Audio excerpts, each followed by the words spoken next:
Yeah, so I woke up like this today. Like for real.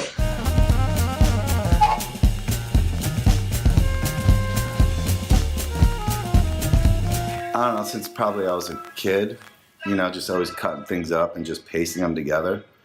And it's kind of in a storytelling way too, I guess, when it comes down to it. It's just making a collage and making a story out of it so people understand and get it and can like connect to it, you know? I quit like working when I was like 25 and I'm 35 now. And I just used to just make tons of artwork all the time and sell at the Melrose Flea Market every Sunday, and it would pay for my writing habit. And then like the last few years I haven't had to do it because my writing's been paying for everything, you know?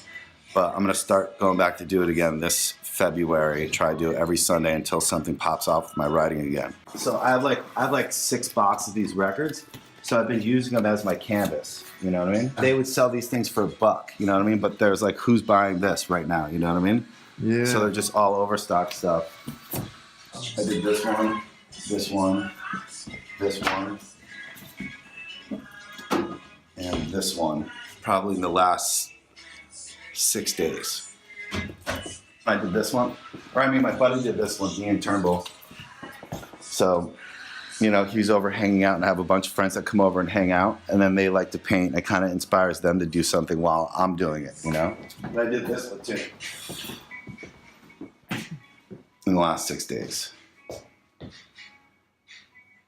And then I collect all these like old magazines, whether they be like old penthouses, you know, or like old Life magazines, old Rolling Stones, like picture books, you know? Yeah.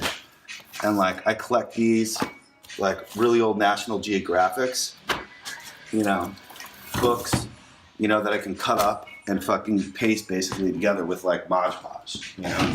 And then whatever materials else that I can find to make stuff, you know? So I do that. I use paint, I use acrylic paint, I use oil pastels, and spray paint, you know?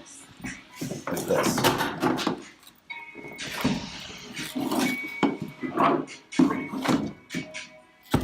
And these are all ones that I've made in the last year, you know?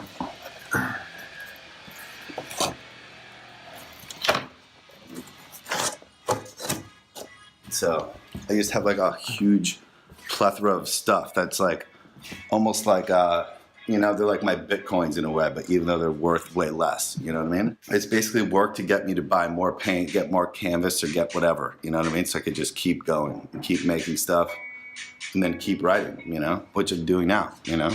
Is this the book right here? Yeah. It's a fabricated story of my life. Like the guy kills himself at the end.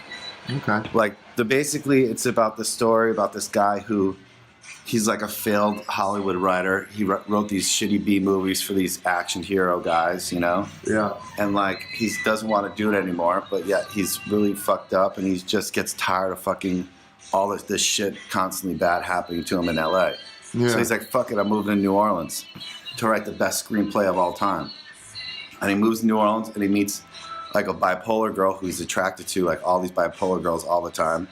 And like she's down there disappearing because I took the story from one of my sister's buddies in Connecticut, who her husband disappeared on a cruise ship in the Mediterranean, and she was on Oprah and everything too, actually, because they thought she did it and everything. Yeah. And like she's living in Connecticut as my sister's friend, you know, now, but like I use her character as a girl I meet in New Orleans, you know, and it's about like our life, and it's kind of like almost that Nicolas Cage movie, Leaving Las Vegas.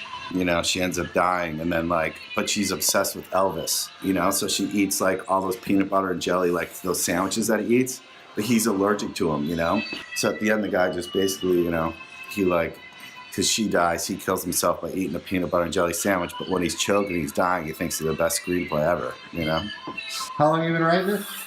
4 years on and off. Sure. Just like with handwritten notes in my phone and then like typing it out and stuff, you know? And it's hard to write a book because it's like you want it to be really good, but at the same time you're writing it for yourself.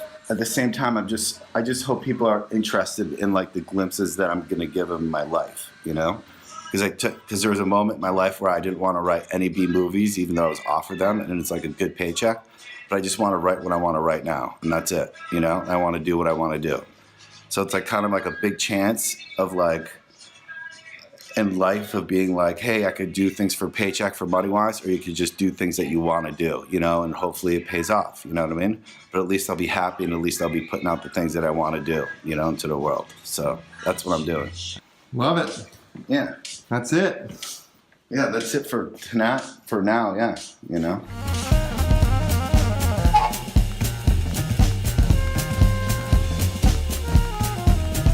You know? Yeah.